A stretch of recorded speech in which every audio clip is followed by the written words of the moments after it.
What's up, fight fans? This is Kurt DeVille with Counterpunch Boxing News, and I have some new news concerning Regis Prograis, Conor Benn. Get this.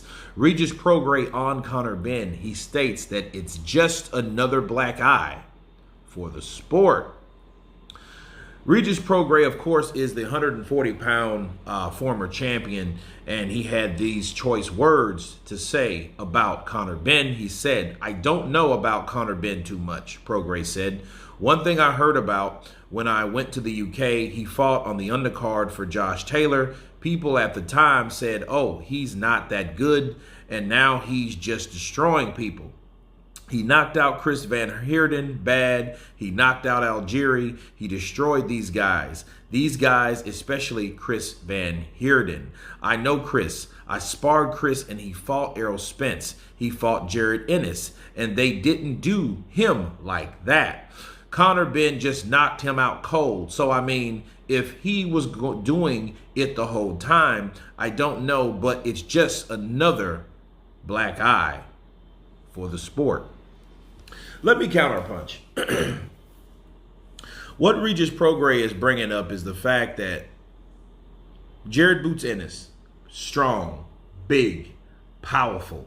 Errol Spence, equally strong, big, powerful. These guys are known to knock out their opponents. Jared Boots Ennis is what, 29-0 with 27 KOs, and Errol Spence has a similar record. Right, 29-0 with 20-some-odd KOs as well. Then you have guys like Conor Benn that kind of moved up through the ranks. I met Conor Benn last year in Vegas. And what I've learned about Conor Benn is he's a smaller guy. But, I mean, to me, I guess he wouldn't look small. But the point I'm trying to get is, him destroying these guys like that, you could look at it two ways, people, because I always think outside the box. You could say, well, Errol Spence fighting Chris Van Heerden, Jared Boots Ennis fighting Chris Van Heerden, both beating Chris Van Heerden. You know, you could say, well, in the defense of Conor Benn, you could say, well, those guys softened him up to get taken out by guys like Conor Benn. But the problem is we never really knew what Conor Benn's potential was. Could it be that he was rising to the occasion? Could it be that he was peaking? Could it be that he was starting to come into his prime? You know, maybe, maybe not. I can tell you one thing about what Regis Prograis said, saying all that to say this. Him with this finding, it only makes him in the spotlight. It makes you question every win that Conor Benn has ever been in. Seriously. See, just like Jarrell Miller, just like a lot of fighters, you do wonder. You know, if you take into account Dillian Whyte was dropped in the fight where he had some type of adverse finding, some type of minute finding, which Team Rivas didn't know anything about. But Rivas was able to catch him with an uppercut, and then he was able to get up from that uppercut. He was able to recover. You could say, well, maybe he was smaller. Maybe he wasn't the biggest puncher. But we all know that Oscar Rivas can punch, and he's tough. You know, but how tough is he? You know, and, you know, those things might have helped Dillian Whyte. And this is not about Dillian Whyte. What I'm saying is, it makes you question everything moving forward because you don't know what the extent of the drug that was found in his system could benefit him throughout these fights.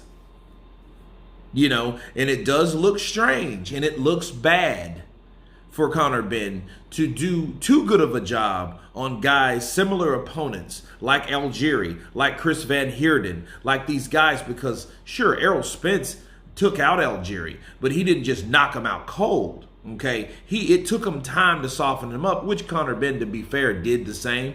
But Conor Benn, you know, was able to hit him with some shots, but he's not known to be that type of power puncher, okay? So my best bet for Conor Benn, regardless of what happens with Conor Benn, if he's coming back into the ring, he needs to be performing the same way he was before finding those findings. He has to be at that same level. He has to show without a shadow of a doubt that, look, not only can I knock these guys out, I can do it the same I did as before. Okay? Because if he doesn't, if he comes in there and he struggles, if he comes in there and he's not punches as hard, and he's not getting these knockouts, he's not stopping these guys, he's not as amped, he's not as pumped, he's not as motivated, he's not as this, he's not as that, well, people are going to ask questions. Naturally. People are going to compare how he is now, and you can look at it as ring rust. Depends on how long he's out of the ring before he can return. You could say that, okay? Because I'm putting everything out on the table. So you can say that, but if it comes 2 or 3 fights and he's still performing under the limit that he was performing before, people are going to read that with their eyes closed. They're going to say, you know what, without a shadow of a doubt, he was on the juice and now he's off the juice. That's why he can't get loose.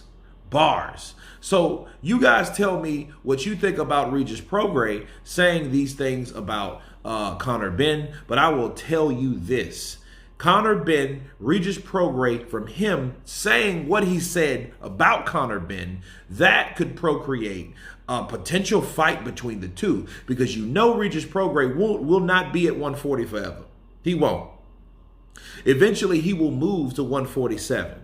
And maybe by the time he moves to 147, Conor Benn will just be entering back in the sport of boxing. And you know Conor Benn, if he's innocent, he's going to be making a hit list. He's going to be writing all the guys' name down that talk shit about him. He's going to be that guy that has something to prove. He will come in hungry. He will come in like a savage, hopefully. He will be that one, I feel, that wants to settle the score. And what more and better more to settle the score with someone that thinks you were juicing.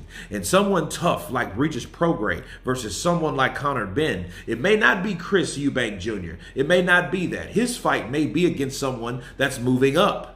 Right? That's big for his weight class. I feel now Regis Prograis that's moving up, that's planted that seed into the ground, that makes a potential fight between himself and Conor Benn. I would love to see Regis Prograis and Conor Benn get it in. But you guys tell me what you think of Regis Prograis' comments towards Conor Benn. Of course, please subscribe, and you guys been Counterpunch. Peace!